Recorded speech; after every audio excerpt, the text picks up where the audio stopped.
This is my audience, Sarah and Christina.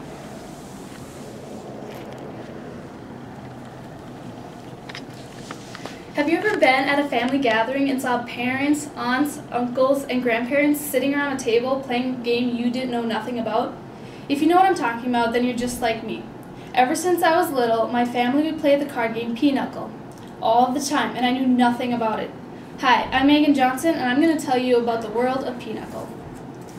Pinochle can be quite intimidating, but once you sit down and teach yourself the rules and tricks of the game, it's very exciting. To me, it's not like any card game, it's very different.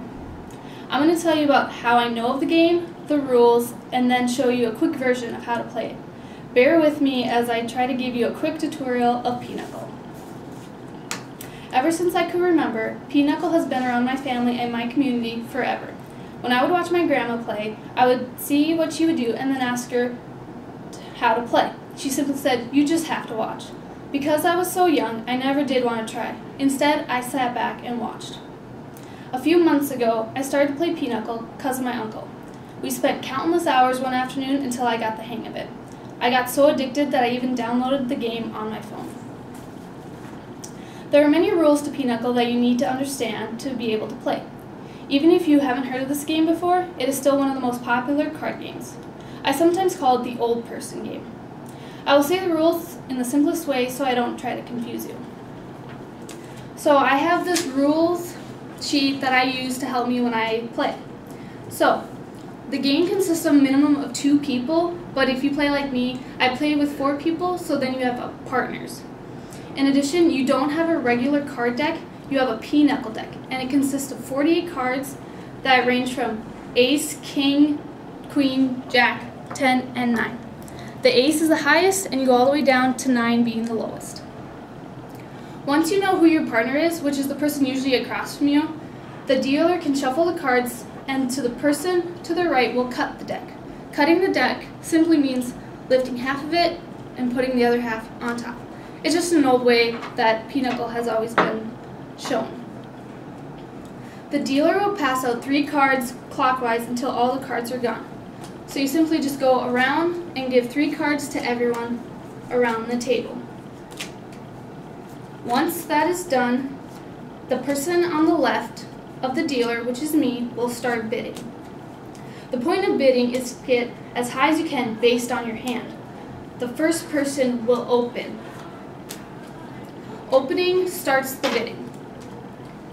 So when you say open, and then the next person will start with 26, and you just keep bidding up until you get to the number that you want.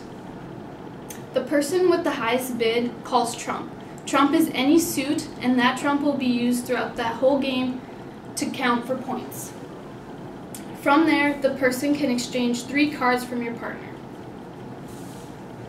So I give my partner across me 3 cards, and then the person across from me will give you 3 cards back. Once you have exchanged, each player can look at their cards and see what points they have for melds. Melds is a way of looking at your cards and scoring. So then you would just show your cards, everyone would show their cards, and then you would count up your points, take your cards back, and begin the game. The person who won the bid lays down the first card. Let's say this person on my left won the bid, so they would pick a card and lay it down on the table. From there, everyone will lay down a card. And then once you lay down a card, you look at it and see who won the trick. The person on my right won the trick, so they get to take all the cards. If a trump was led first, each person must beat that highest card previously played. If a player is unable to play according to these requirements, you must play any card. Once each player has laid down a card, that is considered a trick, like I said. As the objective of the game, you need to win as many tricks as possible. Whoever wins that tricks takes all the cards, and this keeps going until everyone's hands are empty. When you keep score, you and your partner combine scores throughout the game, so you're working with your partner. After each hand, you come up with the points to get to the bid number that you set. The partnership that won the bid, let's say the bid was 30, you must get to that many points of each hand. If you don't, you go into negative 30. And then the first person to 150 points wins the game. Okay, that was basic rules of Pinochle. Now I showed you a quick version of how to play. And another thing about Pinochle is that it's confusing in terms of the words that you use. It takes a while to get used to it, but you'll catch on.